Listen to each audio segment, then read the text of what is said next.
don't worry about your work, you give it up. What do you want? You want a roof? I'll give you.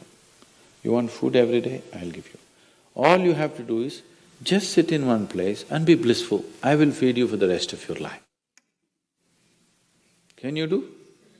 No, you want to mess up something every day. People say they're only working for a living. I said, don't worry, I'll give you shelter, I'll give you food every day, no problem. All you have to do is, I want to see tears of blissfulness every day. That's all the requirement. You don't have to do any work, you don't have to serve me, you don't have to produce anything, nothing. Just sit here blissfully, we'll feed you, we'll worship you.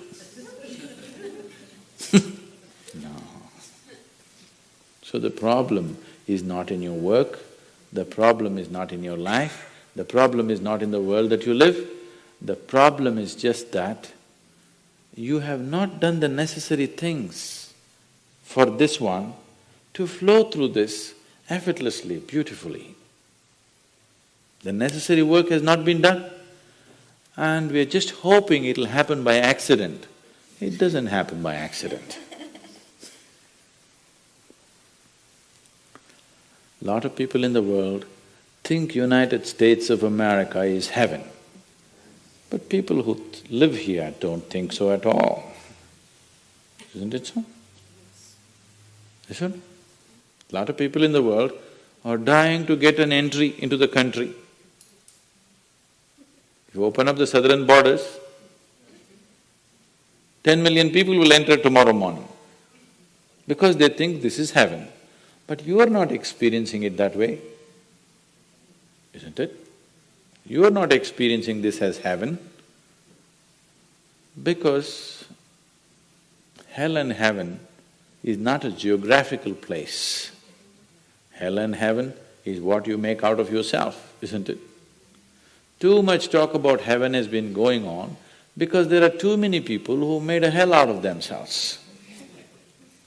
If you had made a heaven out of yourself, would you talk about going to heaven? If you sit here and you're feeling ecstatic right now, would you aspire to go to heaven, I'm asking? Once it happened, early 20th century,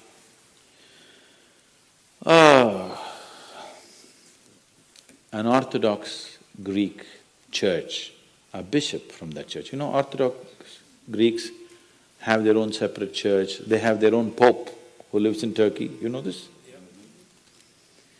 So a bishop from this order had heard so much about Indian mysticism and he wanted to go to India, but he never got around to make it because he had to serve the cloth that he wore. And after 60 years of age, when he is semi-retired, he got the opportunity and went to India. So he came to South India, near where we are, and he wanted to meet a mystic, a yogi. So somebody said, go up this mountain, near a cave, there is a yogi sitting, you can go. So our man went, plodded up the mountain, halfway up and went. In front of a cave, an old man with a gentle smile upon his face was just sitting with his eyes closed.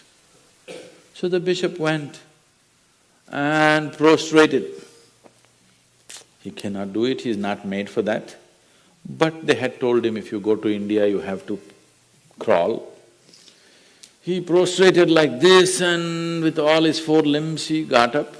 The yogi looked at him with amusement. Obviously, he has never prostrated anywhere before. And he smiled. Then the bishop said, I am like this, I am a bishop.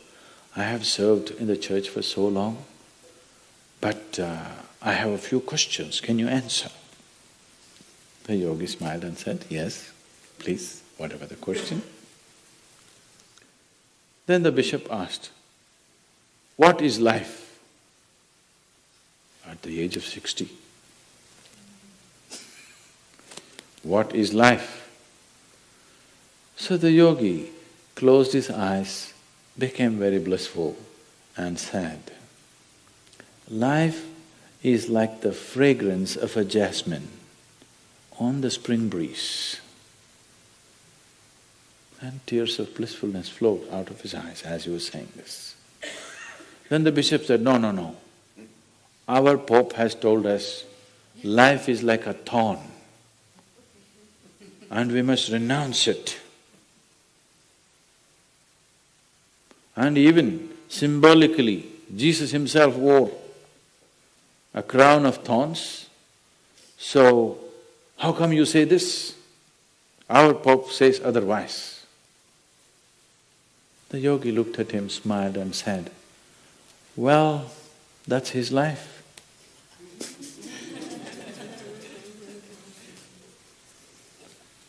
So, what you make out of it is not because of where you are, what you are, it is just what you make out of it, isn't it? Yes.